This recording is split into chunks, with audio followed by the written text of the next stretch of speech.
Let's move on now to Game 2 of the TS3 tournament. This time I am up against Glenn, but he also has a Chaos Dwarf army. So despite the fact that there's about 30 people here and 3 of them have Chaos Dwarves, I've run into 2 in a row, and it's Tomb Kings versus Chaos Dwarves all over again. Glenn has a similar lineup, but notably he has a Hell Cannon and an Earthshaker. He still has a Death Rocket, he's got 2 Bolt Throwers, and instead of a Chaos Dwarf Lord on Bull Taurus, he's got a level 4 Sorcerer, and he's still got a couple of blocks of Hobgoblins, no Fast Cavalry, and a beefy unit of Chaos Dwarf Bull Centaurs with a BSB in it. My setup is very similar. Chariots all through the center, infantry in the middle, fast cav on either side, roughly speaking, catapult in the middle, really basic stuff. You guys can see again what I've decided to do. Quite optimistic about this because so far, two games in a row avoided really tough dragon lists, mass magic lists, that sort of thing, so pretty happy about the way things have gone. Next picture, Glenn's guys are inside forests. They are spread out in a line, so to speak. He's got a massive cannon right at the back. I like to think of this as the Dildogun because it looks like a dildo. I don't know if you guys agree, but I mean, look at it. It's right there, man. You would not want that up your ass unless you were gay. I said it. I said it. Next photo. He's got his Bull Centaurs right over the side here. He's got 2 guys in here. One of them is a Standard Bearer with a War Banner. The other one is the Battle Standard Bearer armed for combat, but he is carrying the Battle Standard. Really interested that he's put him right over here in the flank. I feel like that's a bit of a misstep because it gives me so many opportunities to prevent him from getting around to my flank just due to the fact that I've got carrying a fast cav to redirect them. In the next picture you see the typical Tomb King setup. I'm a really big fan of putting both my priests inside this archer unit. They're just so safe. There's no way he can really pick them off and cause me to crumble. And at the same time, I'm within range of a lot of stuff for spells, so I can always do something useful every turn. So that's what's going on here. Next image, the Carrion flying out in the middle of the army, ready to actually be used to charge his Hobgoblin Bolt Thrower crew, and that's what I'm going to do. We've got a couple of pieces of terrain here which I'm trying to avoid, the difficult terrain in the top right and the forests, but that's about it for my movement, just moving straight forward as you'd expect me to. Next pick, a bit of a side view of the battlefield here. One thing I'm interested in here is the fact it's got a unit of Chaos Dwarf Warriors isolated in the flank, so I'm just going to be bearing down on it with 1 unit of Chariots. Should be enough to kill him, but I don't want to have to clip the forest where he's actually got an attached eruption gun, I believe the actual weapon is called. And it could be a bit awkward getting around the forest to his Chaos Dwarf Warriors, but otherwise he's left them exposed, so it should be easy enough for me to pick them off, technically speaking. Next image, the Carrion have indeed charged the Bolt Thrower crew, but there's so little space that they have to line up single file, and that forces me to only attack them with 2 attacks at a time, not really causing enough damage.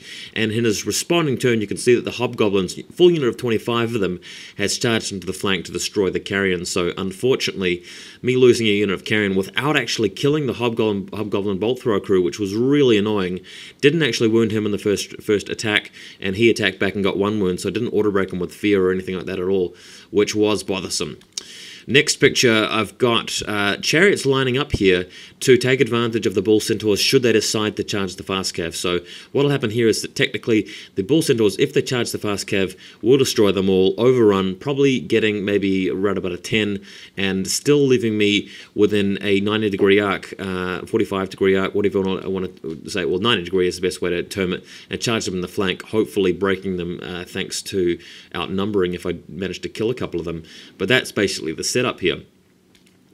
Next picture, you've got a situation where he's moving forward a little bit, and he's actually moving forward with his Death Rocket as well. I believe what happened here is he misfired with his Death Rocket and rampaged forward much in the same way that things progressed last game.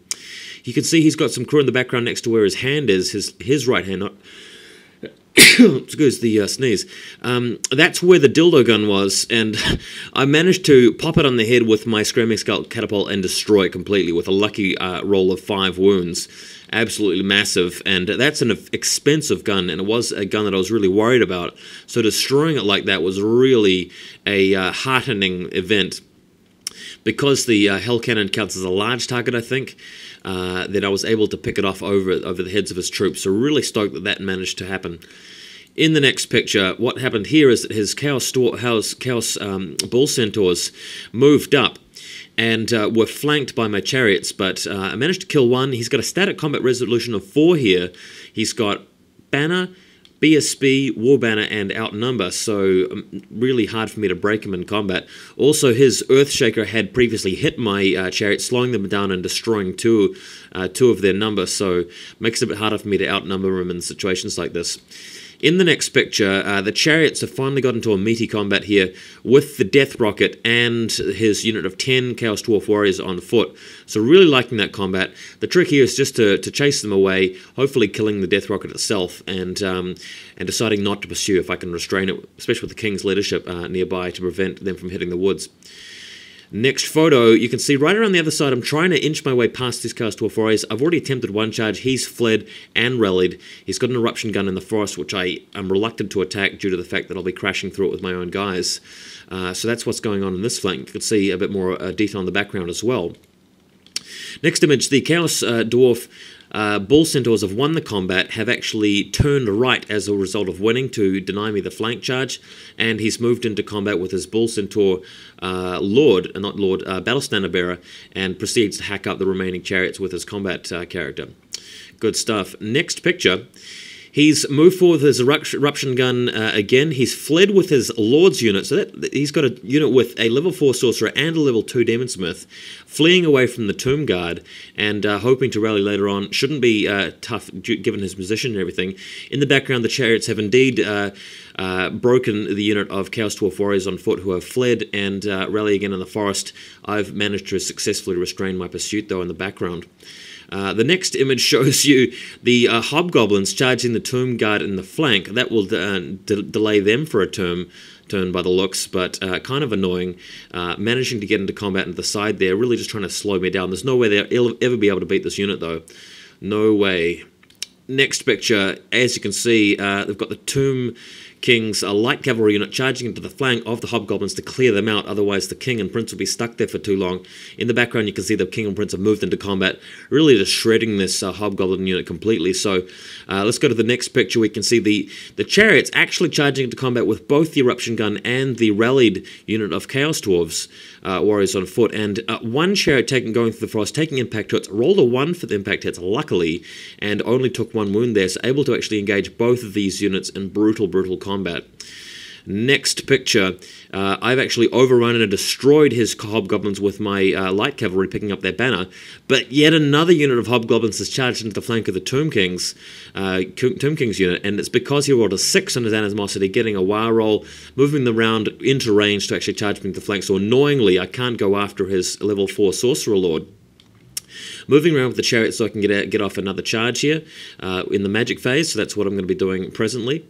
Next image shows you what happens there. Move right past his Chaos Dwarves with the chariots getting rid of the Death Rocket, and the light cavalry turning around so that they can charge the other unit of hobgoblins in the flank and clear them out as well. So a lot of magic moving going on here, a lot of repositioning. He's actually rallied his Chaos Dwarf Lord in the background, so he's still got the main bulk of his points on the field. Next image, what you're seeing here is the Death Rocket having been destroyed in the right-hand flank, sorry, the Eruption Gun being destroyed in the right-hand flank. Chariots still fighting against the Chaos Dwarf Warriors on the right-hand side, which have been depleted, and I'm about to wipe out that unit of Hobgoblins and clear up the Prince and King for further combat. Next image shows you what's happened here. The light cavalry have streamed through, wiped out all of the hobgoblins, picked up a second banner, but as we saw from the previous photo, the BSB has annihilated the chariots on his side of the board, rushed in single file line with his accompanying bull centaurs and hit the light cavalry in the flank, murdering them and picking up his 2 banners again, which was really annoying, by the way. And that's it for the game. What really was crushingly disappointing about this game was 2 things. First of all, because the tournament, a few people were late handing the results for the first game, we had a shortened amount of time to complete our second game, so we were stopped by the 5th turn, meaning that I did not get my 6th turn to clean him up. And had I got a 6th turn, I'm confident I would have been able to move in and actually kill his level 4 sorcerer, wipe out the dwarves, and get his other character as well, giving me massive numbers of points. Secondly, where were the Scorpions in this game? My intention was to tunnel them and bring them both up, but somehow in the midst of me concentrating so hard and being so absorbed in the game, I didn't even roll to bring them up. Both players actually completely forgot about them, so there were no Scorpions present in this game at all, which was just complete idiocy. I cannot believe I did that. I should have just deployed them and used them to wipe out the Bull Centaurs on the right-hand flank. That would have been a much more useful application of them. But due to those two annoying circumstances, having to finish the game early and having, my two crucial units of Scorpions not on the board, this was a 10-10 draw to me, so quite disappointing, but at least it wasn't a crushing loss. It could have gone worse if he'd been more accurate with his artillery, and I think he probably could have played a bit better with his planning and manoeuvres a bit more, but that is what happened. Thanks for watching Game 2.